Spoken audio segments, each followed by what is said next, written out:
7 years of love, 3 years of marriage, all came crashing down because of a photo smaller than the palm of my hand. That night, perhaps, was destiny's cruel design for my life. I didn't cry, didn't scream, didn't make a scene. I just quietly did something that, even now, when I think back, I still don't understand how I could have been so calm. The soothing music of New York's most luxurious restaurant still echoed in my ears. The aroma of fine wine and the steak we had just enjoyed seemed to linger on my tongue.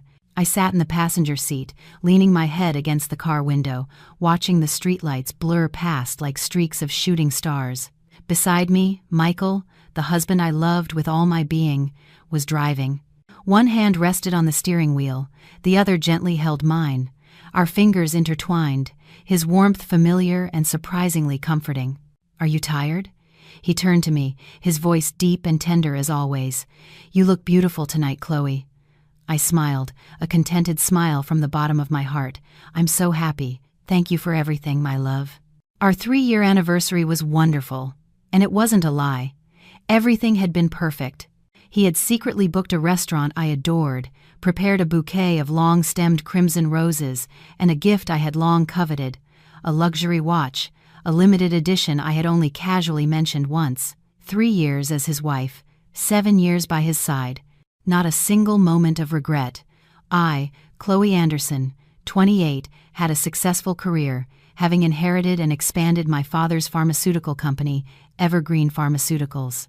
I had a talented husband who loved me dearly. I thought I was the happiest woman in the world. The car pulled into the underground garage of our upscale condo building. Michael walked around to open the car door for me, a gentlemanly gesture he never forgot. He gently kissed my forehead. "You go on up. I have a call from a client. I might be down here a little longer." "Okay, don't work too late." I stood on my tiptoes, kissed his cheek, and then turned to step into the elevator. Our apartment was on the 25th floor, with a balcony overlooking the city lights at night. Everything inside was neat and clean, thanks to our hourly housekeeper. I placed the bouquet in a vase, took off my high heels, and the fatigue of a long day began to set in. I intended to take a shower but felt thirsty. As I walked past the sofa where Michael often sat, I noticed his leather wallet left on the table. He must have forgotten it when he rushed to answer the phone. I picked up the wallet, intending to put it away in his drawer. This wallet was a gift from me to him for his birthday last year. A thought suddenly flashed through my mind. Had I ever looked inside my husband's wallet? Never once. I trusted him absolutely. I believed that respecting each other's privacy was essential in marriage. But today, for some reason, a childish curiosity surged within me. Perhaps it was the slight buzz from the wine, or perhaps it was a woman's intuition. I laughed at my own thoughts. Surely, his wallet would only contain cash, credit cards, his driver's license, and perhaps a photo of me. I sat down on the sofa and slowly opened the wallet. Just as I thought, the first compartment held a few platinum credit cards. The next held a stack of $100 bills. I flipped to the compartment for documents, his driver's license, his Evergreen Pharmaceuticals employee ID, and then my heart skipped a beat. Tucked behind his driver's license was a small, carefully hidden photo, but it wasn't a photo of me. My entire body froze. The photo was a Polaroid, giving it a somewhat nostalgic feel. In the picture, Michael was in some unfamiliar hotel room. He wasn't wearing a shirt, revealing the muscular physique I was so proud of. He was smiling, a radiant, happy smile, and in his arms, her head resting on his bare chest, was a woman. That woman was also smiling, a flirtatious, possessive smile. She wore a flimsy nightgown, her long hair cascading over my husband's shoulder. And that face, a face I couldn't possibly mistake, was Jessica Davis, my best friend. My world shattered around me. My ears buzzed, no longer hearing the soft music playing in the room. Everything blurred before my eyes, leaving only the smiles of those two people, sharp and agonizing, like a knife plunging straight into my heart. Jessica Davis, the friend who had shared my difficult college years, the person I trusted so much that I invited her to be head of research and development for my company, the one I confided in about all my joys and sorrows, even the most intimate secrets between my husband and me. A sharp pain shot through my chest, and a wave of nausea rose in my throat. I clamped my hand over my mouth, trying to suppress any sob. Why? Why them? My most beloved husband and my most trusted friend. How long had they been together? What had they been doing behind my back? Michael's business trips, Jessica's excuses about being busy and unable to hang out with me. All the scattered pieces suddenly linked together, forming a disgusting picture of betrayal. I looked at the photo again. They looked so happy, so perfect together. Michael's smile with her was a smile I hadn't seen in a very long time. Had his love for me died long ago, leaving only pretense? And in their eyes, perhaps I was just a pitiful fool, a stepping stone for them to gain position and money. A hot tear rolled down my cheek, then 2, then 3, but that was all. The shock and extreme pain quickly subsided, giving way to a chilling coldness that enveloped my entire being. I didn't scream, didn't smash anything. I just sat there, silently staring at the photo. I looked for a long, long time, as if wanting to engrave their true faces into my very bones. I didn't cry anymore.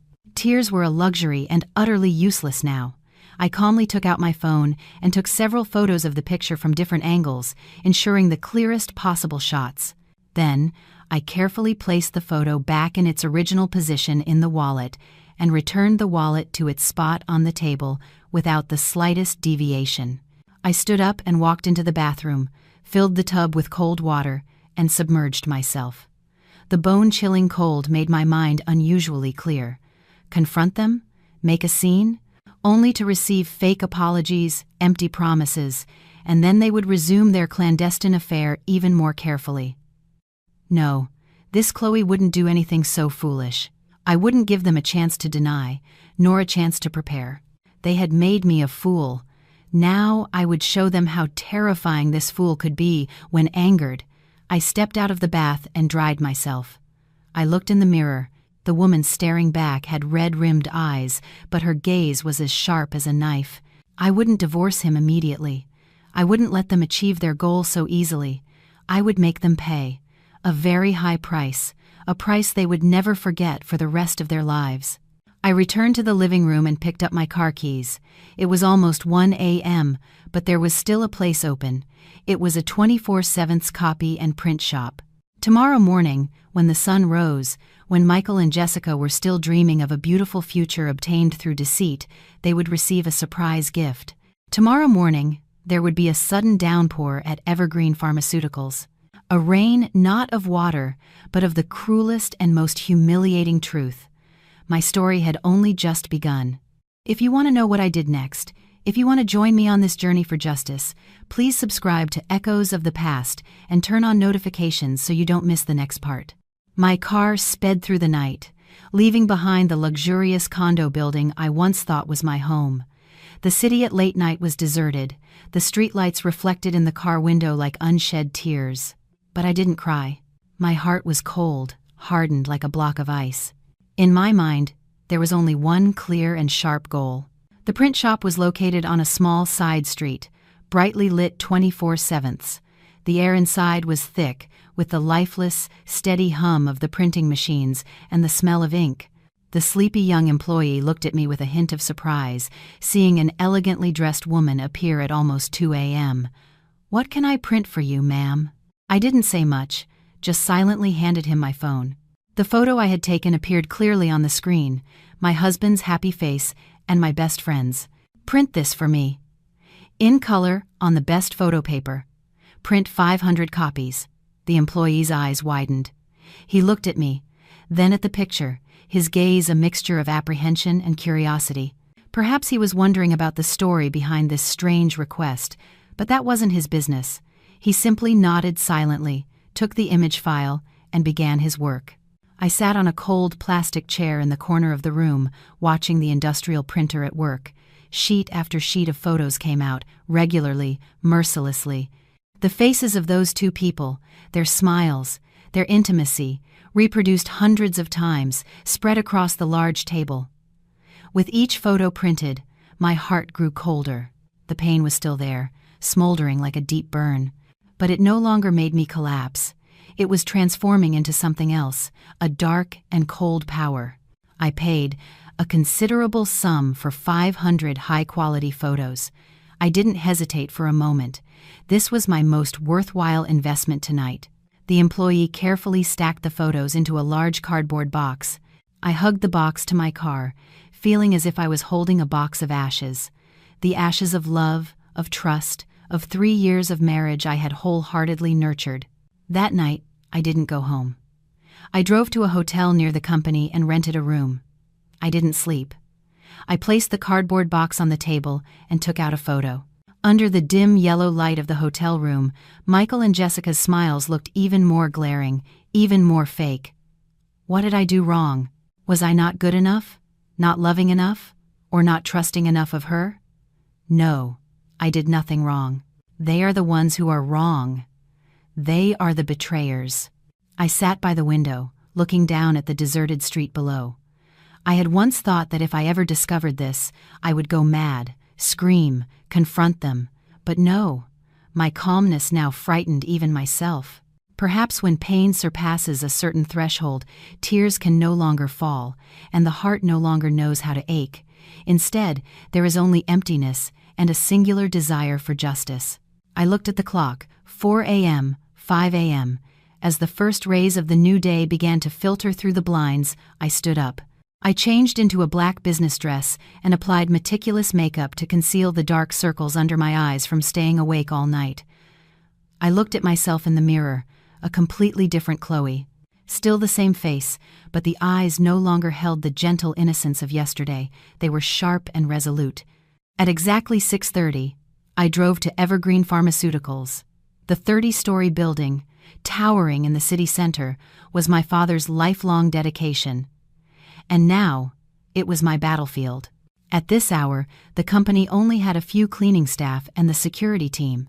They all knew I was the CEO, the owner of this place, so they simply bowed their heads in greeting without asking questions. I carried the cardboard box into the main lobby. The company lobby was elegantly designed with polished marble floors and a small decorative fountain in the center. This was the face of Evergreen Pharmaceuticals, the first place all employees and partners would enter. I set the box down, took a deep breath, and then opened it. I didn't throw, nor did I place. I used both hands to scoop up handfuls of photos and toss them high into the air, right under the building's skylight. Hundreds of photos, like poisonous butterflies, spun and then gently floated down. They fluttered everywhere, covering the marble floor, falling into the fountain, resting on the leather waiting chairs. The entire grand lobby, in just a moment, had transformed into an exhibition of betrayal. I stood amidst that rain of photos, silently observing my handiwork. Michael and Jessica's faces were everywhere, grinning brazenly in this luxurious space. A chilling satisfaction ran down my spine. This was just the prelude. Finished with my task, I didn't linger. I calmly walked into the executive elevator and went straight up to my office on the top floor. My office had a large glass wall overlooking the main lobby. This was my private fortress, a place where I could observe everything without being seen. I brewed a cup of black coffee, no sugar, and stood by the window, waiting. At 7:30, employees began to arrive. The first person to step into the lobby was a young intern. She stopped short, her eyes wide, staring at the scene before her. She bent down to pick up a photo, and I saw her face turn pale. She quickly dropped the photo as if it burned her hand. Then the third person entered. The initial surprise quickly turned into whispers and murmurs. The crowd gradually gathered. They picked up photos to examine, they pointed, they whispered to each other. Phones were pulled out, photos began to be taken, and perhaps sent to company group chats. The storm of rumors began to spread at an alarming rate. The head of sales and the head of R&D, two talented and respected individuals, role models for the entire company, had apparently been having an illicit affair behind the back of their esteemed female CEO. The play was starting to get interesting. I took a sip of coffee, its bitter taste spreading in my mouth. I was still waiting for my two main actors to appear. And then I saw it. Michael's familiar black Mercedes pulled into the VIP parking lot. The car door opened, and he stepped out, still in his impeccably tailored suit, looking as dashing as ever. But right after, a white Mazda stopped right beside it. Jessica stepped out of that car, wearing a fitted red dress today, looking incredibly alluring. They had come to work together. They stood talking for a few moments in the parking lot, laughing happily, completely unaware of the storm awaiting them. Just a few steps away, they walked together toward the main entrance. My play was about to have its most honored audience, and I was eager to see how they would continue their act once they walked through that door. From my office on the 30th floor, through the transparent reinforced glass, I could clearly see their every move. Michael and Jessica walked side by side. They maintained a polite distance, enough to appear as normal colleagues. But their eyes occasionally exchanged knowing glances, glances only those caught in a secret affair possess. They were still smiling, the smug smiles of those who held both love and career in their hands. A career built on my very trust. The moment the main lobby's automatic glass doors slid open, the smiles on their faces froze. I saw Michael falter, his eyes wide, scanning the lobby. Surprise quickly turned into bewilderment, then to extreme panic. Jessica's face went from flushed red to ghostly pale. She instinctively recoiled a step, covering her mouth, her eyes darting around as if searching for an escape. The whispers of the employee crowd suddenly fell silent. All eyes were now on the two main characters who had just appeared. The atmosphere grew thick and suffocating. I could imagine their hearts pounding wildly in their chests. Their usual confidence and composure had vanished, leaving only confusion and humiliation exposed before hundreds of eyes. Michael regained his composure first. True to a sales executive, his crisis management skills were quick. He didn't flee, didn't scream.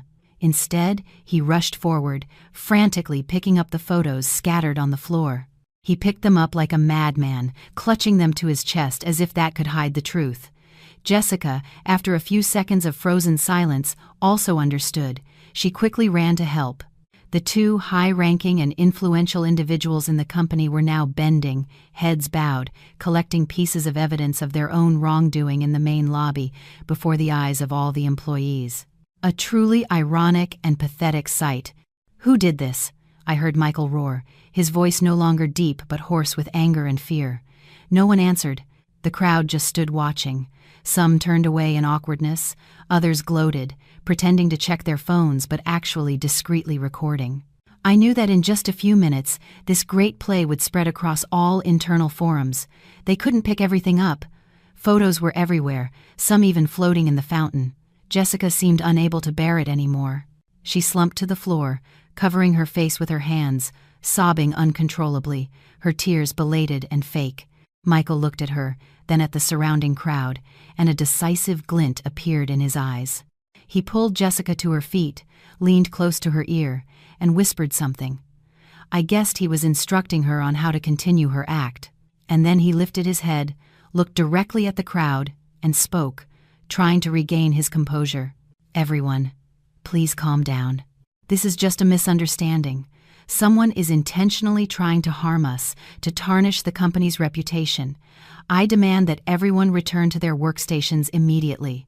No gossiping, no spreading these images. Anyone who violates this will face severe disciplinary action." His words still carried weight. The employees began to disperse, though curious glances and whispers didn't cease. At that moment, I decided it was time for me to appear. The executive elevator door slowly opened. I stepped out, still in my black dress, my face devoid of emotion. My appearance halted all activity in the lobby once again. Everyone, including Michael and Jessica, turned to look at me. For a moment, my eyes met Michael's. In his eyes, I saw extreme panic, guilt, and even a plea. He mouthed something, trying to speak, but no words came out. I didn't look at him, nor did I look at Jessica. I just slowly walked forward, my gaze sweeping over the photos still scattered on the floor. I bent down and picked one up. The photo was very clear, very beautiful. I looked at it for a long moment, then raised my head to look at Michael. What is this, Michael?" My voice was trembling, weak. The words, "What is this?" sounded like they were about to shatter. And then I did something no one could have expected. I slowly crumpled. The photo slipped from my hand. My entire body went limp, falling forward. "Chloe!" Michael's panicked shout rang out. He rushed forward, just managing to catch me before I hit the cold marble floor. He held me in his arms, calling my name in genuine panic. "Chloe, wake up. Don't scare me." I closed my eyes tightly, letting my body go completely limp in his arms. My play had officially begun, with me in the role of a pathetic wife, shocked into unconsciousness upon discovering the cruel truth. The crowd stirred once again, this time with worried gasps. The CEO fainted. "Call an ambulance!" Michael scooped me up. The strength of fear made him act quickly. He didn't call an ambulance. He knew that calling an ambulance would only make things more public. He carried me, running straight towards the executive elevator, shouting to the crowd, "Everyone, clear the way! I'll take her to the resting room." Jessica stood there, frozen, watching us, her face pale, full of guilt and fear. Perhaps in her heart, there was still a shred of friendship for me, or perhaps she was just scared for her own future. I lay in Michael's arms, feeling his heart pounding wildly. I subtly opened my eyes and saw his face very close, a face contorted with worry. Was he worried about me or about his career? In the elevator, he kept calling my name, gently slapping my cheeks. "Chloe, wake up please, it's not what you think." I kept my eyes closed. I wanted to see how he would continue his act when it was just the two of us. The elevator doors opened on the 30th floor. He carried me through the hallway, pushed open my office door, and gently placed me on the plush sofa. I knew the real confrontation, the play within a play, was about to begin, and I was ready for my performance of a lifetime. I felt myself being gently placed on the familiar sofa. The scent of high-end leather and a faint lemongrass essential oil hung in the air. These things I had chosen to create a relaxing workspace now made me feel suffocated. I kept my eyes tightly shut, my eyelashes trembling slightly, playing the role of a woman just regaining consciousness after a shock. I heard Michael's hurried footsteps, the clinking of cups and saucers. A moment later, a cool towel was gently placed on my forehead. "Chloe, you're awake? Drink some warm water." His voice was anxious and regretful. I slowly opened my eyes, my gaze hazy and unfocused. I looked at him, then around the room, as if still trying to comprehend what had happened. "Michael, what happened? I don't remember anything." Michael let out a sigh of relief. Perhaps he thought the shock had made me temporarily forget everything. He quickly helped me sit up, bringing the glass of water to my lips. "It's nothing, honey. Your blood pressure just dropped, and you fainted. You've probably been working too hard lately." He was trying to cover up the truth. A blatant lie. I took a small sip of water, and then my eyes inadvertently landed on a photo still lying on the floor near my desk. The photo I had intentionally let fall from my hand when I fainted. Memories seemed to flood back. My face turned pale. I pointed at the photo, my voice trembling. That photo," Michael started, following my gaze, his face turning pale. He knew he couldn't hide it anymore. The second act of the play began. He quickly knelt beside the sofa, taking my hands. His usually handsome and refined face was now contorted with pain and remorse. "Chloe, I'm sorry. I'm so sorry. It's not what you think. Please, let me explain." I remained silent, just looking at him, my eyes filled with tears, full of hurt and confusion. I wanted to see what kind of story he would invent. "It was Jessica who set me up," he said, his voice full of indignation. "That day, the company had a party, and I drank a little too much. She said there was an important matter about a new project we needed to discuss, so she took me to her hotel room. I was too drunk to know anything. When I woke up, it was too late. This photo was also taken by her secretly to blackmail me. She was jealous of our happiness. She wanted to destroy our family. A perfect story. He was the victim, a pitiful husband entrapped by a conniving, manipulative female colleague. All the blame was placed on Jessica, and he, out of immense love for his wife, fearing I would be hurt, had silently endured it alone. So noble, so admirable. If it were the Chloe of yesterday, I might have believed him, but the Chloe of today only found it laughable. His acting was truly superb, no less than any Oscar-winning actor. I looked at him, tears beginning to stream down my cheeks. "Really? Is that true, Michael? Why would Jessica do that to me? I sobbed, burying my head in his shoulder. My portrayal of a pitiful, gullible wife was also quite good. Michael, seeing that I seemed to believe him, quickly hugged me tighter, his voice becoming even more earnest. It's my fault. It's all my fault. Don't blame yourself. I was just afraid you'd worry and it would affect your health. I intended to resolve things with her completely before telling you. I never imagined she would be so despicable. Chloe, can you forgive me? I swear, I only love you. You are the only one in my life. He uttered sweet vows, words that would soften any woman's heart. I continued to cry, my shoulders shaking in his arms, but in that buried face, no one could see how cold my eyes were.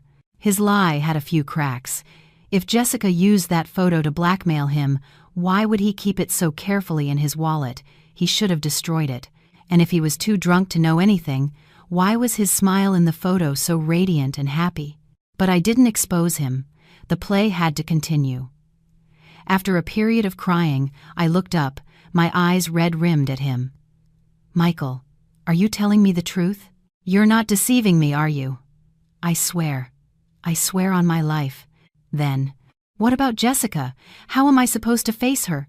You don't have to do anything, Michael said, his voice hardening.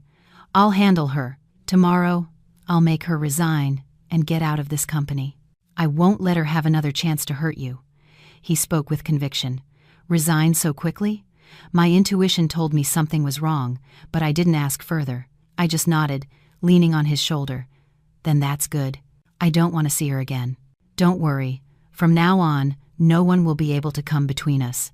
He tightened his embrace. That night, Michael stayed late at the office with me. He was incredibly attentive, taking care of my every need. The new Mont Blanc pen was prominently clipped to his suit jacket pocket. Occasionally, he would take it out, admire it, and sign a few sample words.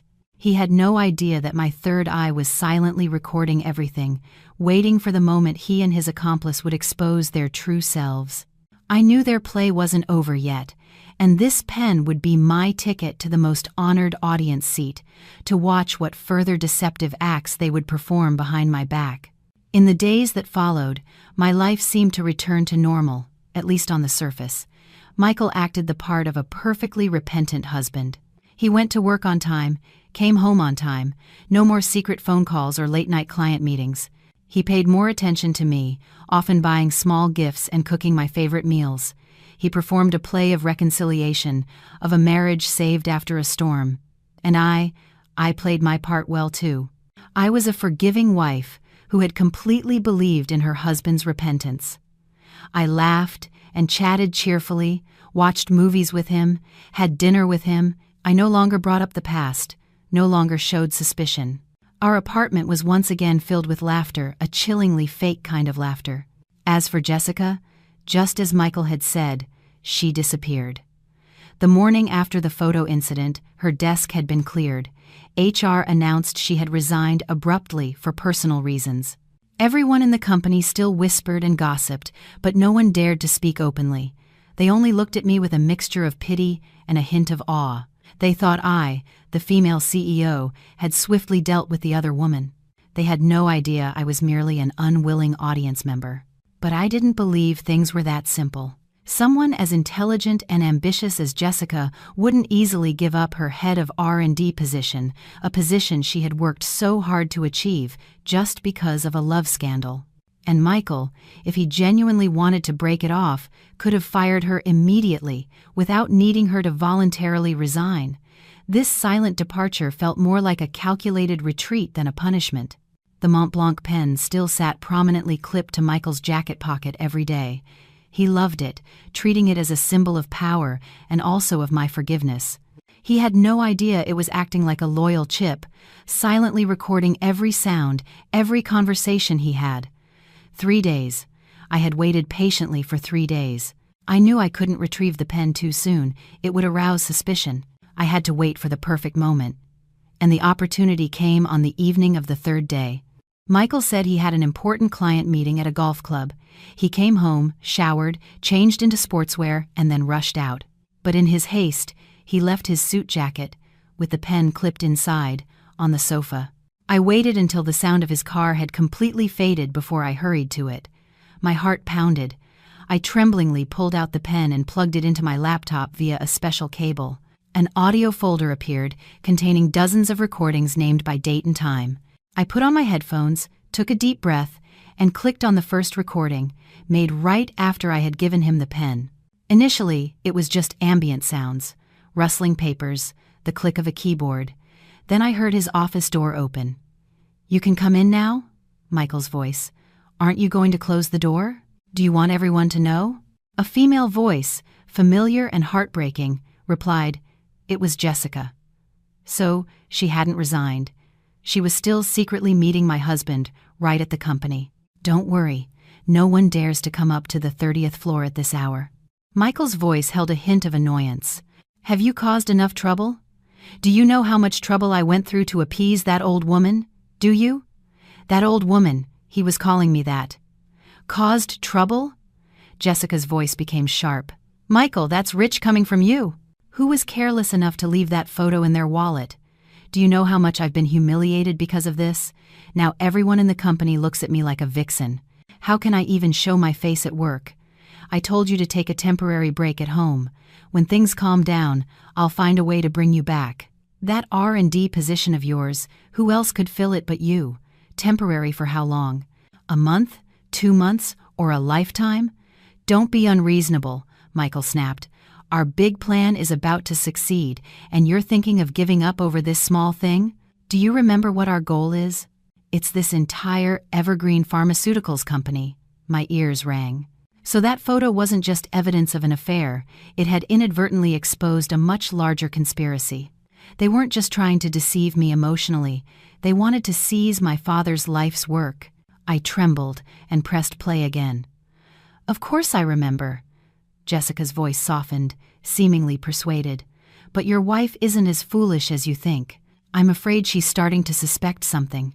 "Suspect what?" Michael scoffed, a smile full of confidence and contempt in his voice. "You don't know how much she loves me. All I have to do is sweet-talk her a little, shed a few crocodile tears, and she'll believe me implicitly. She loves me so blindly, she'd hand over her entire fortune without a moment's hesitation. A pathetic, love-struck woman. That's why we have this opportunity." Pathetic, love-struck, that's what he thought of me, of the love I had given him. "So, what's the next step?" Jessica asked. "I'll continue to play the role of the repentant husband, and at the same time, I'll start telling her about the company's difficulties, about the pressure I'm under. I'll make her feel tired of the business, feel that she should step back and let me protect her. Gradually, I'll persuade her to transfer some of her shares to me, on the pretext of gaining more say on the board to protect her father's legacy." Sounds good. But what if she doesn't agree? A long silence.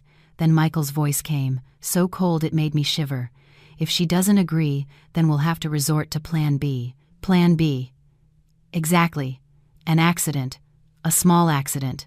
For example, brake failure or a sudden heart attack due to overwork. Chloe has a history of mild heart problems. You know that. Just one shock at the right time, and everything will be resolved. Then, as her legal husband, I'll naturally inherit everything. I tore off the headphones and threw them on the table. I couldn't listen anymore. My entire body trembled, not from fear, but from rage. An extreme rage. A burning indignation that went to my very bones. They didn't just want to steal my assets, they wanted to kill me. My husband, with whom I shared a bed, my best friend, whom I trusted implicitly, they were a pair of venomous snakes secretly planning to end my life in the cruelest way possible. The luxurious hotel room suddenly felt as cold as an ice cave. I sat there, frozen in the darkness. Michael's words, "I'll naturally inherit everything," echoed repeatedly in my head. A will. Right, my will. If I died without a will, he, as my husband, would be the legal heir. And I knew he and Jessica had certainly thought of this. Perhaps they were just waiting for the right moment, waiting for me to sign some transfer agreement or for an accident to occur. A bitter smile formed on my lips. "Michael, Jessica, you have planned meticulously, but you have forgotten one thing. The prey you are hunting is not as weak and foolish as you imagine. I will not let you succeed. I will not only protect my assets, I must also protect my life. And I will make you pay for every malicious scheme, every wicked calculation. But to do that, I couldn't act alone. I needed an ally, someone smart enough, trustworthy enough, and powerful enough to confront them. Only one name came to mind, a person I should have turned to from the very beginning. The initial anger and fear gradually subsided, replaced by a chilling clarity. I couldn't just sit here trembling with fear. I had to act to stay one step ahead of them. I retrieved the recording pen and carefully placed it back in its original position in Michael's suit jacket. The play had to continue, and this third eye still had to perform its duty. Early the next morning, I left the hotel, not returning home, but driving straight to an old, stately mansion district in the city. This area was starkly different from the hustle and bustle of downtown. The atmosphere here was quiet, dignified, with ancient oak trees casting cool shadows. I stopped the car in front of a white villa with intricate wrought iron gates. This was the private residence and law office of Mr. Roberts. Attorney James Roberts, a name respected by anyone in the city's business circles. He was not only the best lawyer in corporate law but also my father's closest friend, the partner who had helped my father build Evergreen Pharmaceuticals from its difficult beginnings. After my father passed away, he had retired to become a senior legal advisor to the company. But I knew that for him, Evergreen Pharmaceuticals wasn't just a client, it was the dedication, the legacy of his deceased friend. Since I married Michael, Mr. Roberts had subtly warned me a few times to be careful. He said he didn't have a good feeling about this overly perfect and somewhat ambitious young man. But at that time, I was too immersed in love and ignored all his advice. Now, looking back, I realized how foolish I had been. The young secretary recognized me immediately. "Hello, Miss Anderson. Are you here to see Mr. Roberts? Do you have an appointment?"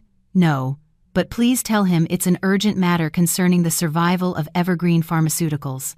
Hearing this, the secretary didn't dare delay and quickly went inside. A few seconds later, the heavy wooden door of the office opened and Mr. Roberts appeared. He was in his early 60s, his salt and pepper hair neatly combed. His face was resolute, his eyes still as sharp as ever. "Chloe, what's wrong?" "You seem distraught." I said nothing, just walked inside. When the office door closed, the strength I had forced myself to maintain for so long suddenly collapsed. I burst into tears, tears of bitterness, resentment, and fear. I handed him my phone with the audio file I had saved. Mr. Roberts silently put on the headphones. His face grew sterner with each passing moment. His bushy eyebrows furrowed, his hands clenched into fists on the table. When the recording ended, he took off the headphones. The air in the room felt thick. He said nothing, just stood up, walked to the window, and lit a cigarette, a habit he only indulged in when contemplating a very serious issue. "I was wrong." His voice was deep and hoarse. "I should have been more assertive in preventing this marriage. I underestimated their cunning." He turned to look at me, his eyes no longer reproachful, but filled with sorrow and a burning anger. "Chloe, don't be afraid. As long as I'm alive, no one will be able to touch you or steal Evergreen Pharmaceuticals. I promise you, and I promise my departed friend." His words were like a sedative, calming my turbulent soul. For the first time since discovering the truth, I felt I was not alone. I had a solid support system. "Now, the first thing we need to do," he extinguished his cigarette and returned to his desk, his seasoned lawyer's demeanor back in place, "is to neutralize their ace in the hole. Your will. Your will. Exactly. Under the law, if something unfortunate were to happen to you without a will, your primary legal heir would be your husband, Michael Johnson. That's why they want to act. We must create a new will immediately." He explained that we would draft a new will. It would stipulate that in the event of my untimely demise, all my assets and shares in Evergreen Pharmaceuticals would be transferred to a charitable foundation managed by him, not to Michael. This will would be legally notarized and a copy kept at the law firm. Most importantly, he emphasized, we must find a way for Michael to accidentally learn about the existence of this will.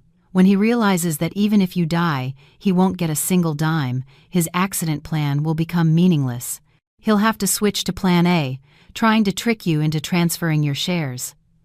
I nodded, understanding his intention. This was a strategy to cut off their escape route, eliminating their motive for murder. "Once your life is safe, we'll begin our counterattack." Mr. Roberts looked at me, a sharp glint in his eyes. "You said they want to trick you into signing share transfer documents, right? Good. We'll use their own trap against them, turning it into their downfall." A bold and intricate plan began to unfold. I would continue to play the role of the love-struck, vulnerable wife, appearing increasingly disheartened by the business. I would accidentally let Michael see the new will, lying that it was my father's dying wish, that I was doing it to protect his legacy. This would further convince Michael that I was naive and easily manipulated. Then, when he made his demand for share transfers, I will agree, but with conditions set by us. In this chess game, we won't just be defending, we will be actively attacking, Mr. Roberts concluded, his voice full of confidence. "You only need to do one thing. Play your role perfectly. I'll handle everything else." Leaving Mr. Roberts's office, my heart felt firm again. The fear had vanished, replaced by determination and a hint of eagerness for the coming confrontation. "Michael, Jessica, you have chosen the wrong opponent. In this play, I will not only be an actress, I will be the director, the one who decides the ending for everyone." On the way home, I passed a high-end jewelry store. I stopped the car and went inside. I needed a few props to make my play even more realistic. "Michael and Jessica, you like deceit, don't you? All right, I'll show you what true acting artistry looks like." Friends, a counterplan has been drawn. A battle of wits is about to begin. Can Chloe play the role of a naive, love-struck wife perfectly? Will Michael and Jessica easily fall into the trap? This battle will have many unexpected twists. If you are also eagerly awaiting the upcoming confrontation, please share this video with your friends and family. Your sharing will be a warning to the deceitful and invaluable encouragement for stories of justice like this to be known more widely. The next day, I returned to the office with a completely different demeanor. Gone was the sharp, black business dress of the day before. I chose an elegant, cream-colored shift dress with light makeup and naturally flowing hair. I wanted to project the image of a woman who had found peace after the storm, a wife who had completely forgiven and trusted her husband. Stepping into the company, I smiled and greeted everyone, a gentle and somewhat weary smile. As I passed Jessica's office, where someone else now sat, I deliberately paused for a moment, my eyes holding a fleeting look of distant sadness. I wanted everyone to see that I was still affected by my best friend's betrayal, that I was a deeply emotional person. Michael saw me arrive, and he quickly rushed out to greet me, his face full of concern. "You're here? Why didn't you stay home another day to fully recover?" "I'm fine. Being alone at home is too sad," I replied, my voice weak. "Besides, there's so much work at the company, I can't leave everything to you." Throughout that day, I deliberately appeared distracted and unfocused in my work. I repeatedly called Michael into my office, asking him about trivial matters, things I could have easily decided on my own in a heartbeat before. I wanted him to see that I was gradually losing my sharpness, that I was beginning to depend on him. At lunchtime, I asked my secretary to order a lavish meal from a French restaurant, saying I wanted to celebrate that the storm had passed. During the meal in my office, I proactively poured wine for him. "Michael," I said, my eyes dreamily looking at him. "What happened really scared me. I realized that work, money, nothing is as important as my family. I just want a peaceful life, with you by my side. That's enough." Michael's face lit up with joy upon hearing this. He took my hand, his voice full of emotion. "Chloe, I think so too. You've worked too hard. You should be living like a queen, protected and cherished by me. But Evergreen Pharmaceuticals is my father's life's work," I said, my voice a little hesitant. "I can't just abandon it." "Of course not," he quickly said, as if afraid I'd change my mind. "I didn't mean that. What I meant is, you can keep your position as CEO, but leave the headaches, the complex internal and external affairs, to me. You just need to do what you enjoy." "Really, Michael?" I looked up at him, my eyes sparkling with hope. "You won't mind?" Mind what? Taking care of my wife is my responsibility. He smiled, a smile I knew was full of calculation. My plan had begun to work. The greedy fish was slowly swimming closer to the tempting bait. A few days later, I took the next step. I accidentally left a file on my desk when I went out for lunch with a client. The file contained a copy of the new will that Mr. Roberts and I had prepared, along with some documents related to the charitable foundation. I knew for sure that with his suspicious and curious nature, Michael wouldn't pass up the opportunity to secretly look. And just as I predicted, when I returned, I noticed the file had been moved a few centimeters from its original position. A very small detail, but enough for me to know he had seen it. That evening, when we got home, he was very attentive, but I could sense a restlessness, a worry hidden behind his eyes. During dinner, he casually asked, "Chloe, I've noticed you've been reading a lot about charitable foundations lately." I pretended to be surprised. "How did you know?" "Oh, I just saw it on your desk," he quickly said. "Do you have any plans?" I sighed, putting a piece of food in his bowl. "It's nothing much, Michael. It's just that after everything that happened, I've been thinking a lot. My father, before he passed away, told me that if I ever felt tired and didn't want to carry the burden of evergreen pharmaceuticals anymore, I should donate most of my assets to charity as a way to accumulate good karma for him. I've also drawn up a will according to his wishes." My words were like a bucket of cold water poured over Michael's face. I saw his hand holding his chopsticks pause for a moment. "A will? Why? Why so suddenly?" "It's nothing, Michael," I smiled lightly. "Just a precaution. People say life and death are unpredictable. It's better to be prepared. Besides, I trust you. I know you'll always be by my side to take care of me, but I can't go against my father's dying wish." My explanation was both innocent and logical, leaving him no room for suspicion, but I knew his heart was churning. Plan B, his accident plan, had completely failed. Now, if anything happened to me, he wouldn't get a dime. My entire fortune would flow into the charitable foundation. He remained silent, his face pensive. He was thinking, recalculating his plan, and I knew he had only one path left: to accelerate Plan A to trick me into signing the share transfer papers while I was still alive. That night, I retrieved the recording pen. The content inside was even more dramatic than the last time. I heard him calling Jessica, his voice full of irritation and urgency. "Things have changed. She made a will. If she dies, we'll get nothing." "What? How can that be?" Jessica's voice was alarmed. "I don't know either. She said she's following her father's wishes. That foolish woman even now still believes the advice of a dead old man." Michael gnashed his teeth. "We can't wait any longer. We have to speed up the plan. I'll find a way to make her hate her job, to make her see that she can't run the company without me." "How?" "Your R&D department prepare a few ghost projects for me. Projects that sound very promising but are actually bottomless pits to burn money. I'll present them to her, persuade her to approve them. When those projects fail, causing losses for the company, she'll feel helpless and will naturally hand over power to me." "Okay, I can handle this." "Good, just make sure it's discreet. We must win this game." I turned off the recording, a cold smile again playing on my lips. "Ghost projects? Excellent. You want to set a trap for me. I'll let you have your way. I will step into that trap myself, but when I walk out, the one trapped won't be me." I took out the prop I had bought from the jewelry store the other day. It was a stunning sapphire-faced diamond ring, but it wasn't just a normal ring. The sapphire face was actually a miniature camera, capable of high-resolution video and audio recording. "Michael, Jessica, I have prepared a grand stage for you. Go ahead and perform. Unleash your dirtiest schemes. I will sit in the front row, silently recording everything and waiting for opening night."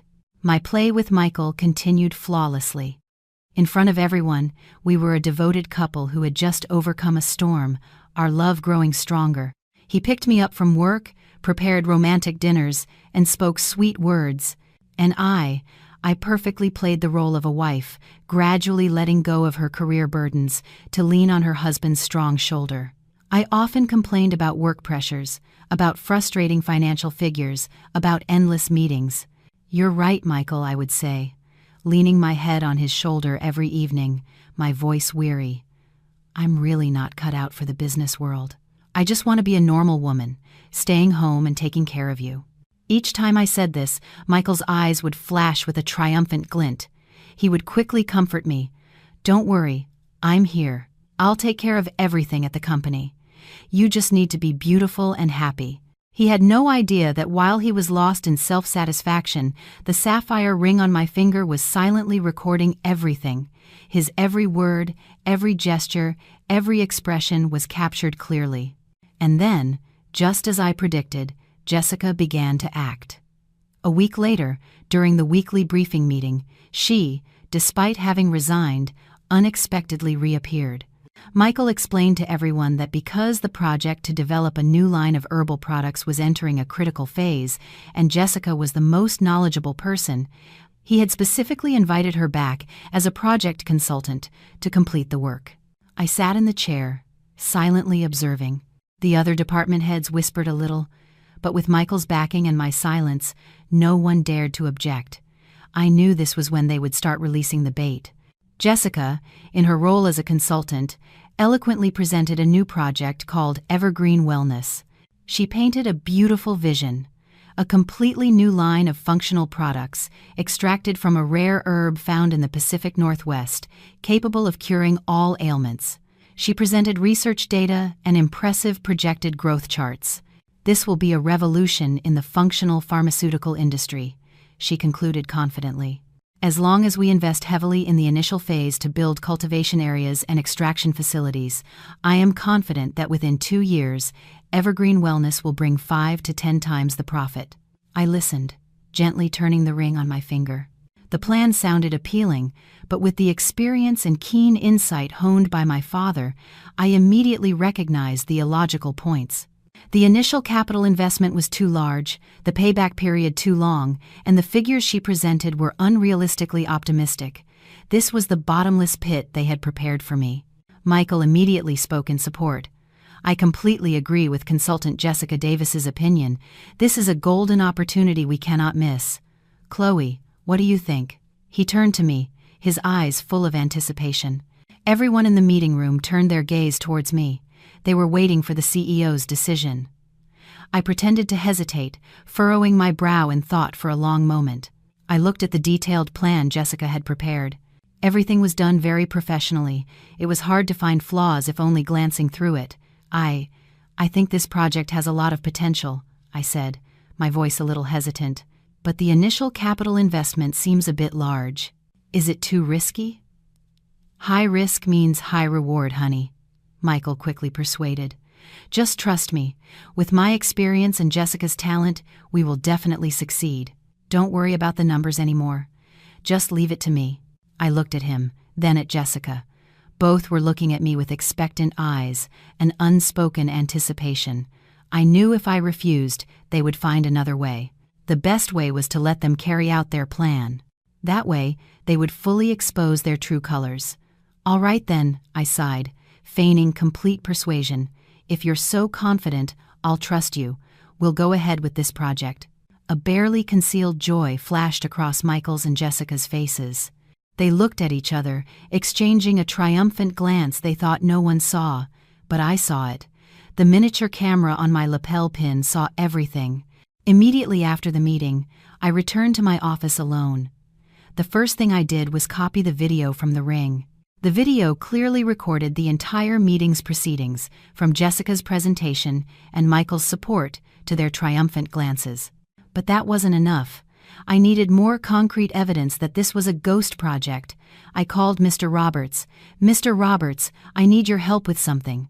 Please have someone investigate a specific herb in the Pacific Northwest and the feasibility of this Evergreen Wellness project. I need the results as soon as possible. Mr. Roberts didn't ask many questions, just replied curtly, "Don't worry, Chloe, I'll take care of it." In the following days, Michael and Jessica were incredibly busy.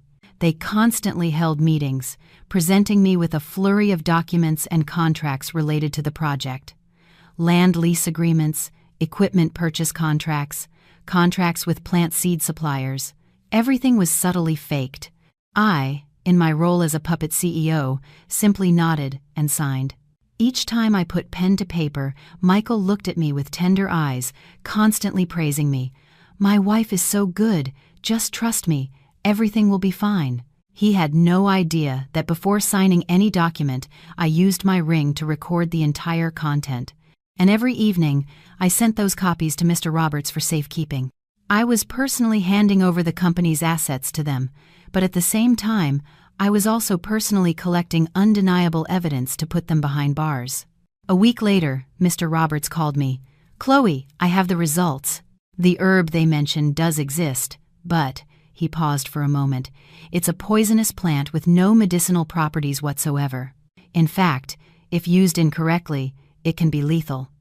And all the partner companies they presented are shell companies, just formed a few weeks ago." I tightened my grip on the phone. So it was clear. This wasn't just a money-burning scheme, it was a deeply malicious plan. If this product were manufactured and released to the market, the consequences would be unimaginable. It would not only destroy Evergreen Pharmaceuticals' finances, but also the reputation and honor my father had built his entire life. It could even endanger consumers' lives. "Michael, Jessica, you are not just greedy, you are inhumane." At that same moment, Michael walked into my office, a familiar fake smile still on his lips. "Darling, everything is progressing very well. I think it's time for us to make a bigger change for the project to proceed smoothly." I knew the moment I had been waiting for had finally arrived. The cunning fox was no longer patient enough. I looked up, pretending to break away from the papers I was reviewing, and offered Michael a somewhat weary smile. "A big change? What do you mean?" He walked over, came behind my chair, and placed his hands on my shoulders, beginning his affectionate massage. His fingers glided over my shoulders, a gesture I used to crave, but now it only filled me with disgust. "You see," he began, his voice deep and persuasive, "the Evergreen Wellness Project is a strategic project. It will determine the future of Evergreen Pharmaceuticals. But currently, there are some issues arising." "What issues, Michael?" I asked, feigning concern. "A few board members, especially the conservative ones aligned with Mr. Roberts, they're not very supportive of this project. They think it's too risky. Every time I want to speed up progress, want to release a large sum of money, they find ways to delay, making me present and explain everything." He let out a deep, exasperated sigh. "I'm just the head of sales. My voice doesn't carry enough weight. At this rate, we'll miss our golden opportunity." He was half right. Mr. Roberts, according to our plan, was indeed making things difficult. He constantly demanded Michael present detailed expenditure reports and asked Jessica to provide more scientific evidence about the miraculous properties of that herb. All of this was to prolong the process and to make Michael more impatient, more desperate. "So, what do we do now, Michael?" I turned my chair to face him, my eyes full of confusion and trust. "Should I talk to them?" "No, no need," Michael quickly waved his hand. "You're tired. I don't want you to worry anymore. I already have a plan. I just don't know if you'll agree." He hesitated, feigning extreme difficulty. "Just tell me, Michael. As long as it's good for the company, for my father's legacy, I'll do it." My words were like a stimulant, making his eyes light up. He knelt before me, taking both my hands, beginning the main act. "Chloe, for me to have full decision-making power, to silence all criticism, and move the project forward as quickly as possible, I need an official title. I need real authority." "Real authority?" "Yes." He looked deep into my eyes. "I want you to sign a temporary proxy agreement, granting me the authority to manage the company for 6 months. During those 6 months, I will handle everything for you, from internal affairs to external relations. You just need to be by my side, a strong pillar of support. That's enough. After 6 months, when the project is on track, I promise I'll return everything to you. Then, whether you want to continue running the company or retire completely, I will respect your decision." Finally, the fox had shown its tail. Temporary proxy. 6 months. The words sounded beautiful, but I knew that once that paper was signed, there would be no returning anything. 6 months was more than enough time for him and Jessica to drain the company, transfer all assets out, and leave me with an empty shell. I remained silent, pretending to think. The sapphire ring on my finger was still quietly doing its job, recording every facial expression, every word, every calculating gesture of the man kneeling before me. Seeing my hesitation, Michael pressed on. "Don't you trust me, Chloe? I'm doing all of this only for your good, for Evergreen Pharmaceuticals. I don't want to see you struggle and get tired anymore. I trust you," I said, my voice trembling. "But this is huge. Handing over the entire company to you, I'm afraid people will talk, will criticize you." "I'm not afraid," he interrupted, his voice resolute. "I'm not afraid of people calling me ambitious or power-hungry. I'm only afraid of you suffering. As long as you trust me, I don't care what the rest of the world says." A sweet, touching lie. He had hit upon the psychology of a wife who loved her husband and wanted to protect him from gossip. But I still feigned concern. "Isn't that too sudden? What will the other board members think?" Then, Michael seemed to have already prepared for this scenario. "We'll make everything legitimate. We won't sign it secretly. Instead, I want you to call an extraordinary board meeting next week." "A board meeting?" "Exactly," he nodded, his face full of confidence. "In that meeting, in front of everyone, you will officially announce this decision. You will say that due to your health and your desire to step back and focus on family, you have decided to temporarily entrust the management power to me. That way, no one can object. They will only see the absolute trust you place in your husband. They will have to admire our love." What a perfect plan. He didn't just want power, he wanted it in the most glorious, most legitimate way. He wanted to turn me into a tool to glorify himself, to prove he was a talented husband, deeply loved and trusted by his wife. I looked at him for a long moment, then slowly nodded, flashing a radiant smile, a smile of resignation and happiness. "Okay, I'll do as you say. I'll let the whole world know how talented and trustworthy my husband is." Michael was so overjoyed, he embraced me tightly, lifting me and spinning me around. "Chloe, you're amazing. I love you." I wrapped my arms around his neck, resting my head on his shoulder, but my eyes gazed out the window, cold and sharp.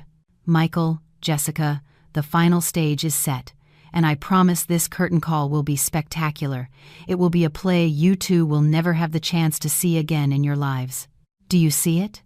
The trap has been perfectly laid, and the prey is utterly triumphant, without a shred of suspicion. That extraordinary board meeting will surely be a gripping performance. Are you curious to know what Chloe and Mr. Roberts have prepared for this spectacular reveal? If so, don't forget to hit the subscribe button for echoes of the past right now. Because when you subscribe, you won't just be an audience member, but a companion on my journey through the most tense moments to witness justice being served. Subscribe now so you don't miss the upcoming climax. A week flew by in the blink of an eye. For Michael and Jessica, it must have been a week filled with eagerness and anticipation. For me, it was a week of meticulous preparation and a frightening calm. Mr. Roberts and I worked tirelessly. All evidence, from audio files and videos to documents about the ghost projects, was systematically organized. Mr.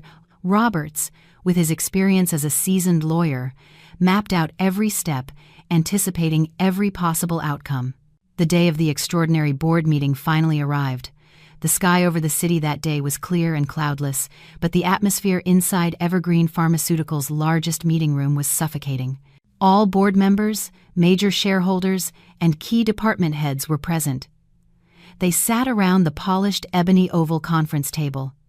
Everyone's face showed seriousness and curiosity.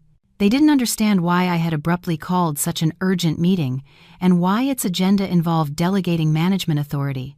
I sat at the head of the table, the highest, most powerful seat. Today, I didn't choose my usual elegant dresses. I wore a custom-tailored suit, a deep wine red, a color of power, decisiveness, and also danger. My hair was neatly styled in a high bun, revealing a smart forehead and sharply made-up eyes. I wanted my image today to be truly different, truly strong. Opposite me, across the table, sat Michael. He also wore a sophisticated gray suit, his tie perfectly adjusted. His face couldn't hide his triumph. His eyes looked at me with great affection and pride, but I knew deep within them greed was cheering. Sitting next to him, as a project consultant, was Jessica. She wore a discreet navy blue business dress, her face lightly made up, appearing very professional and humble. Both of them, a deceitful pair, were performing a perfect play in front of the most powerful people in the company. The meeting began. I stood up and spoke. My voice today was clear, articulate, and full of inner strength, without the weakness and weariness of previous days. Distinguished guests, thank you all for taking the time to attend today's extraordinary meeting. The reason I convened this meeting, as stated in the announcement, is to disclose an important decision, a decision that will greatly impact the future of Evergreen Pharmaceuticals. The meeting room fell silent, all eyes fixed on me. I took a deep breath and then turned to look at Michael, flashing a very bright smile. As you all know, over the past period, our company has faced considerable challenges, both internally and externally. In our most difficult moments, I have been incredibly fortunate to have a talented husband, a dedicated colleague who has always been by my side, sharing every burden. That person is Mr. Michael Johnson, our head of sales. I gestured towards him, and everyone applauded. Michael stood up, bowing gracefully. His face beamed with happiness. He was savoring the moment of honor. I continued, my voice starting to thicken slightly. But truthfully, after all the upheavals, I feel utterly exhausted. My health no longer allows me to bear such a heavy responsibility. I've realized that a woman's true place, perhaps, is still behind the scenes, providing steadfast support for her man. My words made the board members, especially the older ones, nod in approval. They thought I was a woman who was both capable and reasonable. Therefore, I looked directly into Michael's eyes, my gaze filled with love and trust. After many sleepless nights, I have reached a decision.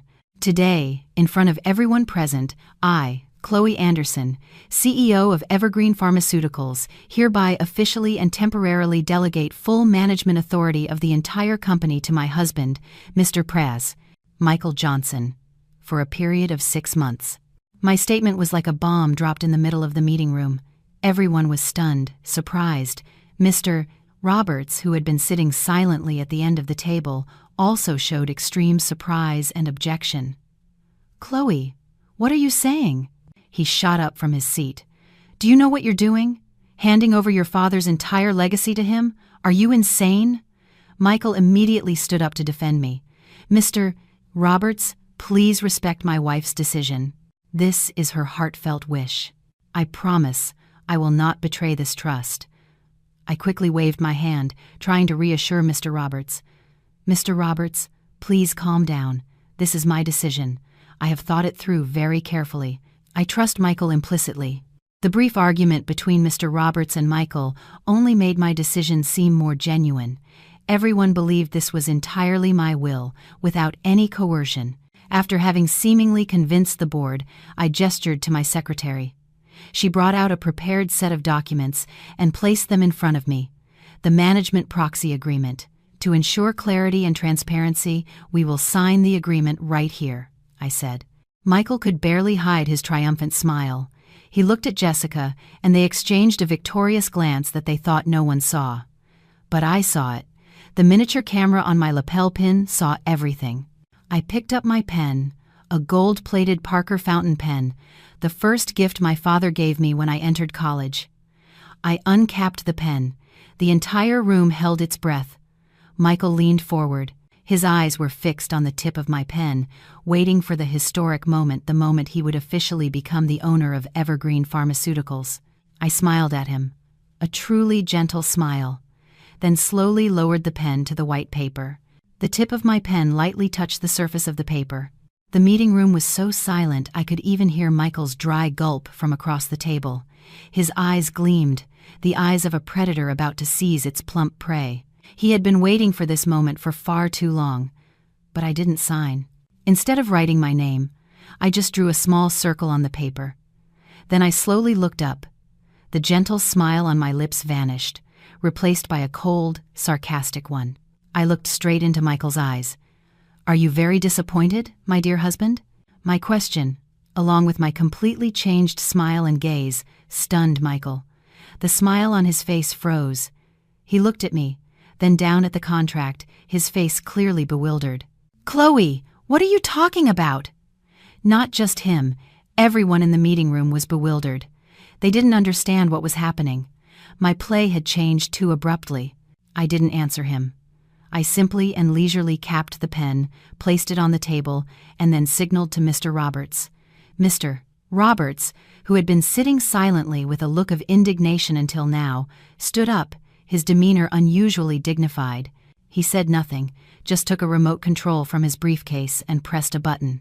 Immediately, the giant projection screen behind me, which had been displaying the Evergreen Pharmaceuticals logo, flickered off and then came back on. But this time, the image that appeared was not dry business charts. It was a video clip. The video was shot from a very low angle, precisely from my sapphire ring. The first image that appeared was Michael's face, kneeling before me in my office, his face full of earnestness. His voice resonated clearly. "I want you to sign a temporary proxy agreement, granting me the authority to manage the company for 6 months." The meeting room began to buzz. Michael's face turned ashen. He jumped up, pointing at the screen, stammering, "What? What is this? Chloe, you?" The video continued. This time, it was footage from last week's briefing meeting. Jessica was eloquently presenting the Evergreen Wellness Project, followed by Michael's enthusiastic support. And then, the triumphant glances they exchanged, thinking I had fallen into their trap. "Where is this from? Why are these videos playing?" An elderly shareholder spoke, his voice full of astonishment. I stood up, arms crossed, my voice cold and resolute echoing through the meeting room. "Distinguished guests, this is what has truly been happening behind our backs. This is the true face of the husband I trusted implicitly, and his highly talented project consultant." Michael and Jessica were completely frozen now, their faces utterly bloodless. They looked at me as if I were a monster. But the best act is yet to come. "Perhaps you think these are just internal conflicts, typical power grabs," I said, my voice full of sarcasm. "But no, the truth is far more horrifying." I signaled to Mr. Roberts again. An audio file was played. This time, it was the sound from the Mont Blanc pen. "We can't wait any longer. We have to speed up the plan. I'll find a way to make her hate her job." Michael's and Jessica's voices, discussing creating ghost projects to drain the company, echoed clearly. "If she doesn't agree, then we'll have to resort to Plan B." Plan B? Exactly. An accident.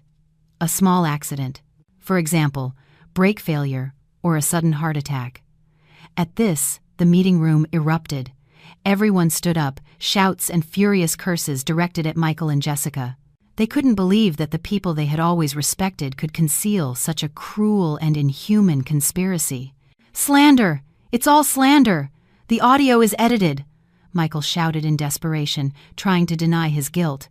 "Edited?" Mr. Roberts finally spoke, his voice carrying the authority of a legal professional. "Mr. Johnson, all these audio and video files have been submitted to forensic experts. They are entirely original, with no signs of tampering whatsoever, and the forensic report is right here on my desk." He held up a red-stamped document. Michael saw it. His entire body went limp, and he slumped into his chair. He knew all avenues of denial had been blocked. Jessica could no longer stand. She sank to the floor, covering her face with her hands, sobbing uncontrollably. Her career, her reputation, the bright future she had always dreamed of, all shattered in a matter of minutes. I stepped out from the head of the table and slowly walked towards them.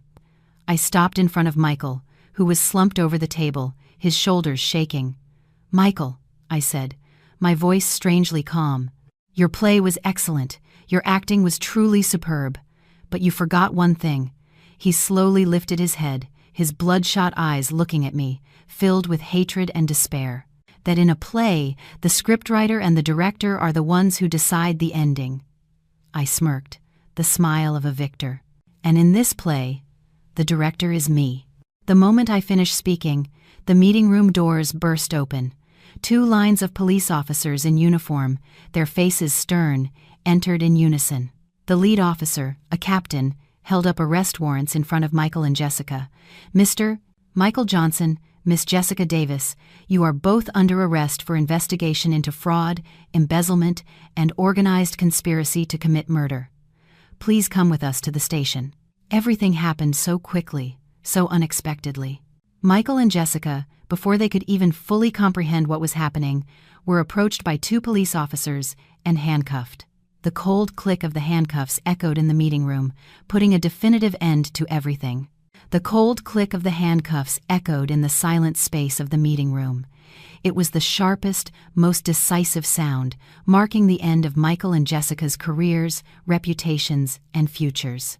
Michael stared at his handcuffed hands, his face alternating between white and green. He suddenly looked up at me. In his eyes, there was no longer pleading or remorse, only intense hatred, the hatred of a cornered wild animal. "Chloe, you set me up, you evil woman," he roared, struggling but held firmly by 2 police officers. I just stood there, silently watching him, my eyes unblinking. Evil? Compared to the accident plan he had prepared for me, compared to his ruthless conspiracy to steal both my life and my assets, what I did today was nothing. I was simply seeking justice for myself in a way the law allowed. Jessica, meanwhile, was completely shattered. She no longer cried out, just sat slumped on the floor. Her slender figure in the elegant business dress now looked utterly pathetic. Her eyes stared blankly into space. Perhaps she still couldn't believe that the castle of dreams she and Michael had painstakingly built with deceit and conspiracy could collapse so quickly. As they were escorted past me by the police, Michael suddenly stopped. He leaned in close, his voice seething through clenched teeth, full of menace. "Don't get too smug. You think this is over? I won't let you rest easy." I just smirked, a look of contempt on my face. "I'll be waiting. But I'm afraid you won't get that chance, Michael. Use your time in prison to reflect on what you've done." They were led away, leaving behind a chaotic meeting room filled with incessant whispers and murmurs. The board members and shareholders, after their initial shock, now looked at me with completely different eyes, no longer pity for a heartbroken wife, but respect, even a hint of fear, for a shrewd, decisive, and somewhat ruthless female leader. Mr. Roberts walked up beside me, patting my shoulder. "You did well, Chloe. Very courageous. Thank you, Mr. Roberts. I couldn't have done it alone without you." The meeting then quickly resumed, but with a completely different atmosphere. I, as CEO, stepped forward to reassure everyone. "Distinguished guests, I know everyone is very unsettled right now, but I want to assure you that Evergreen Pharmaceuticals will not collapse because of the departure of these 2 rotten apples. On the contrary, this is an opportunity for us to cleanse ourselves, to remove the tumors, and rebuild a cleaner, stronger Evergreen Pharmaceuticals. I announced that I would review all projects, especially the Evergreen Wellness Project. I pledged to recover all damages caused by Michael and Jessica and to return all company operations to a transparent path. My resolute words and decisive actions quickly regained everyone's trust. The biggest personnel storm in Evergreen Pharmaceuticals' history had passed, leaving behind losses but also opening a new chapter, an opportunity for rebirth. News of the sensational arrests at Evergreen Pharmaceuticals spread like wildfire. Major newspapers reported on the case of the CEO betrayed by her husband and best friend, who conspired to commit murder, becoming one of the hottest and most discussed topics for a long time. The evidence I presented at the meeting was widely circulated, exposing the full, true faces of the deceitful couple. Public opinion, initially skeptical, now fully turned to support and admire me. At the investigation agency, faced with undeniable evidence, Michael and Jessica could not remain obstinate for long. They began blaming each other. Michael claimed that all plans were instigated by Jessica, and that he only acted recklessly because he loved her too much. Jessica, meanwhile, cried, saying she was merely a pawn in Michael's hands, exploited both emotionally and professionally by him. Their true faces when confronted with danger were utterly contemptible. The passionate love they once displayed now only remained as selfishness and a desire to push blame onto the other to save themselves. But the net of justice, though wide, lets few escape. For charges of organized fraud, embezzlement, and especially conspiracy to commit murder, they faced a very long sentence, a sentence that would bury their youth and future behind bars. A few days later, I received a call from an unknown number. It was Michael's mother. Her voice on the phone was no longer sweet as before, but full of pleading and tears. "Chloe, I beg you. Please give my son a chance at life. He was foolish, he wronged you, but he's my only child. I beg you, please drop the lawsuit. Our family will compensate you for everything." I listened in silence as she finished, feeling no sympathy in my heart. "Ma'am," I said, my voice cold, "when your son planned an accident for me, did you think about giving me a chance at life? When your entire family conspired to seize my assets, did you think about the words, 'forgive'? Everything is out of my hands now. Let the law judge." With that, I hung up. The score was settled. My forgiveness could not extend to those without humanity. They had to pay the price for their crimes themselves. Everything seemed to have ended. The wicked had been punished, justice had been served, but I knew my battle was not over. Seeking justice was only the first step. The next, and most important step, was to revive Evergreen Pharmaceuticals, to rebuild it from the ashes of betrayal. Friends, the net of justice has been cast, and the wicked have been caught. But is this truly the end for Chloe's life and Evergreen Pharmaceuticals' future? Behind bars, will the betrayers accept defeat? Many questions remain unanswered. If you share these thoughts, please leave a comment below the video. Share your feelings, your predictions for the journey ahead. Each of your comments is a valuable perspective, making our story more multifaceted and profound. After the storm, the sky didn't immediately turn clear.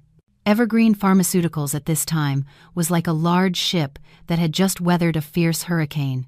Though it hadn't sunk, its hull was scarred, its mast askew, and it needed a skilled captain to steer it back on course.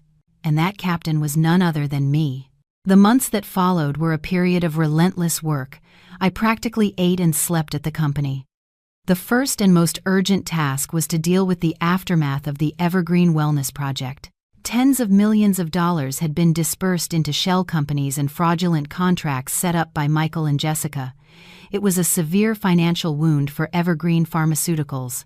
Along with Mr. Roberts and the legal team, we worked with banks to freeze related accounts and sued the shell companies to try to recover every possible dollar. It was a highly complex and costly legal battle, but I refused to give up. Every dollar recovered was not just financially significant, it was a reaffirmation of justice. In addition, I had to face a crisis of confidence from within the company itself. The incident involving Michael and Jessica, two senior executives, had caused a great shock. Employees were confused and worried about the company's future and their own. Rumors and suspicions began to spread. I decided to hold a direct dialogue with all employees, an unprecedented event at Evergreen Pharmaceuticals. I stood before hundreds of people, not as a distant CEO, but as a colleague, a captain facing a storm. I didn't hide the difficulties. I spoke truthfully about the losses the company was suffering, about the challenges we were about to face. But I also spoke about my belief, my determination to revive this ship. "I know many of you are worried," I said, my voice echoing through the auditorium, "but I want you to look at me. I, who was once deceived, betrayed by the very people I trusted most, am still standing here. I did not fall, and Evergreen Pharmaceuticals will not fall. Evergreen Pharmaceuticals is my father's life's work and the second home for all of us. This home is hurting, and it needs us, all of us, to work together to repair and rebuild it. I cannot do it alone. I need your trust, your unity, and the effort of each and every one of you." My sincere words seemed to touch everyone's hearts. The initial silence was replaced by applause, timid at first, but then growing louder. I knew I had successfully begun to unite the people of Evergreen Pharmaceuticals. In the time that followed, I made strong reforms. I completely abolished the old R&D department, headed by Jessica, a department that had been corrupted into a tool for draining the company. Instead, I established a new pharmaceutical research institute, inviting leading experts and scientists. With a transparent and sustainable development strategy, I also boldly promoted talented, dedicated young employees to important management positions, creating a new vitality for the entire company. My personal life also underwent changes. I no longer lived in the luxurious condo filled with painful memories. I moved back into my parents' old house, a small home with a lush green garden filled with peaceful childhood memories. Every day, after stressful hours at work, taking care of the flower beds myself, breathing the fresh air, I felt my soul cleansed, becoming strangely peaceful. A year later, the trial of Michael and Jessica finally took place. I attended not out of hatred, but simply to put a final end to the past. Seeing them in their thin, emaciated prison uniforms, I no longer felt anger, only a sense of pity. They had destroyed their own lives solely because of greed and envy. The final verdict was announced. Michael received 25 years, Jessica 18 years, a very high price for the mistakes of their youth. After the trial, I decided to visit them in prison one last time. I met Jessica first. She sat behind the glass, so thin I almost didn't recognize her. Seeing me, she bowed her head, not daring to look straight at me. "Why, Jessica?" I asked, my voice calm. "We used to be best friends. Why did you do that to me?" Jessica was silent for a long moment, then tears began to fall. I'm sorry, Chloe. I was always jealous of you. Jealous because you had everything. A happy family, a wide-open career, and me. I had nothing. When Michael came to me, he showed me such a beautiful future. I was blinded. I sighed. Envy killed our friendship and also killed your future. I'm not here to blame you. I just want to say, rehabilitate well. Your future is still ahead of you. The conversation with Michael was heavier. He didn't cry, just sat there, looking at me with empty eyes. "Do you have anything else to say to me?" He shook his head. "Any apologies now are meaningless. I just want to ask you one question. Did you ever truly love me?" I looked straight into his eyes. "I did. I once loved you with all my heart, and that's precisely why your betrayal hurt me so deeply." He closed his eyes, a belated tear rolling down his hollow cheek. "Thank you for once loving me." I stood up, turned my back, and walked away, without looking back once. The past, whether painful or sweet, was truly behind me. From this moment on, his image would no longer be in my heart. I was ready for a rebirth, a new life unburdened. Time flew by. 3 years after the verdict was announced, Evergreen Pharmaceuticals, under my leadership, had completely transformed. From a company on the verge of bankruptcy, Evergreen Pharmaceuticals had risen to become one of the leading pharmaceutical enterprises, renowned for its high-quality products and a transparent, humane corporate culture. I was no longer my father's shadow. I had built my own empire with my own talent and effort. I no longer plunged blindly into work as before. I had learned to balance. I spent more time on myself, on hobbies I had long forgotten. I traveled, read books, learned flower arranging, and participated in social activities. I found joy in simple things, in the stillness of my soul. I also no longer kept my heart tightly closed. I had opened myself up, given myself a chance to meet, to get to know new people, and then I met him. He was an architect, a man 5 years older than me, calm, mature, and with a deep soul. We met at an art exhibition. He wasn't overwhelmed by my fame or wealth. He was drawn to the way I passionately discussed an oil painting, by the look in my eyes. Our love came gently, naturally. He didn't speak flowery words, didn't give expensive gifts. He simply stayed by my side, listened to me share, walked with me in the park, cooked me simple meals. With him, I felt like myself, a normal Chloe, not having to put on a front, not having to be on guard. He knew about my past, about the pain I had experienced. He didn't judge, just silently held me. "You've been so strong," he said. "From now on, let me share your burdens." One late afternoon on a windy beach, he proposed to me. No candles, no flowers, just 2 sincere hearts. The ring he gave me was not a sparkling diamond, but a simple grass ring he had hastily woven himself. But it was the most beautiful ring I had ever seen, and I said yes. Our wedding was held on a flower-filled hill in California's wine country, with only family and closest friends. Mr. Roberts, his hair now completely white, walked me down the aisle, representing my father, and gave my hand to him. In that moment, I cried, tears of complete happiness. My life after marriage has been a series of peaceful days. He is a wonderful husband, always respecting my career and my private space. A year later, we welcomed a healthy baby girl. She has my bright eyes and his warm smile. We named her Hope, hoping she would have a peaceful life, and also to remind me of a journey full of storms, but truly memorable. Occasionally, I still hear news of the old acquaintances. Michael's mother passed away from illness not long after her son went to prison. Jessica, I heard, received an early release for good behavior. She changed her name and moved to another city to start her life over. I hope she has truly found peace. As for Michael, he is still in there, paying for his mistakes. I no longer care about them. The past has been a valuable lesson, a chapter turned. My present and future are my warm husband by my side and my sleeping baby daughter in my arms. Tonight, for our 5-year anniversary, he took me back to the restaurant from all those years ago.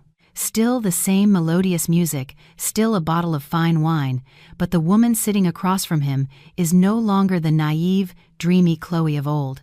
I have weathered storms, tasted both sweet and bitter, and realized that happiness is not a perfect destination, but an entire journey. A journey where, after every rain, we see a rainbow, and after every dark night, a new dawn awaits. And my dawn, radiant and warm, is right here.